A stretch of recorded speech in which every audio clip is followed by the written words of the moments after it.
வணக்கம். இணைந்திருக்கின்றோம் ஓம் தொலைக்காட்சியின் இன்றைய நாளுக்கான செய்திகளோடு. நவராத்திரி சக்தி வழிபாட்டில் நாளைய தினம் லக்ஷ்மி பூஜை ஆரம்பமாகின்றது. முப்பெரும் தேவியர் வழிபாட்டில் நாளை ஞாயிற்றுக்கிழமையன்று முதல் நாள் லக்ஷ்மி பூஜை ஆரம்பமாகின்றது. லக்ஷ்மி பூஜை தொடர்பாக சர்வதேச இந்து மத குரு பீடாதிபதி சபரிமலை குரு முதல்வர் மகாராஜ ராஜகுரு ஸ்ரீ ஐயப்பதாச சாம்பசிவ சிவாச்சாரியார் இவ்வாறு விளக்கமளித்தார். ஓம் தொலைக்காட்சி நேயர்கள் அனைவருக்கும் சர்வதேச இந்து மத குருகுலத்தின் இனிய வணக்கங்களும் நல்லாசிகளும். நாளைய தினம் 6/10/2024 ஞாயிற்றுக்கிழமை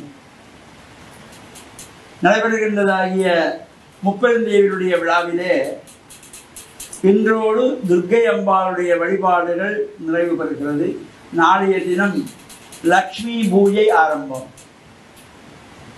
முதல் 3 திதிகள் பிரதமை, திதியை, திருதியை துர்க்கையினுடைய வழிபாடு இன்றோடு நிறைவேற்றி நாளை ஞாயிற்றுக்கிழமை, திங்கட்கிழமை, செவ்வாய்க்கிழமை ஆகிய சதுர்த்தி, பஞ்சமி, சஷ்டி ஆகிய 3 திதிகளிலும் லக்ஷ்மியை நாம் பிரார்த்தனை செய்வது ஒவ்வொரு மனிதனுடைய வாழ்விலும் ஐஸ்வர்யங்களை தருகின்றவளாக இருக்கின்ற தனலட்சுமி, தானியலட்சுமி, வீரியலட்சுமி, விஜயலட்சுமி, நித்யலட்சுமி, சத்யலட்சுமி, சந்தானலட்சுமி, சௌபாகியலட்சுமி என்கிறதாகிய ஐஸ்வர்யங்களையும் வழங்குகின்ற அஷ்டலட்சுமியை நாங்கள் பிரார்த்தனை செய்து வழிபாடு செய்வதற்குரியதாகவும் நாம் அந்த பூஜை வழிபாடுகளிலே நமக்கு வீடுகளிலே இந்த கொள் வைத்திருந்தால் இந்த பூஜைகள் செய்யப்படுகின்ற பொழுது வீட்டுக்கு வருகின்ற சுமங்கலி பெண்கள், கன்னி பெண்களை கொண்டு இந்த 3 நாட்களுமே நாளை ஞாயிறு, திங்கள், செவ்வாய் 3 நாட்களும் விளக்கு பூசை, திருவிளக்கேற்றி வைத்து குங்கும அர்ச்சனை வழிபாடு செய்து கொள்ளலாம்.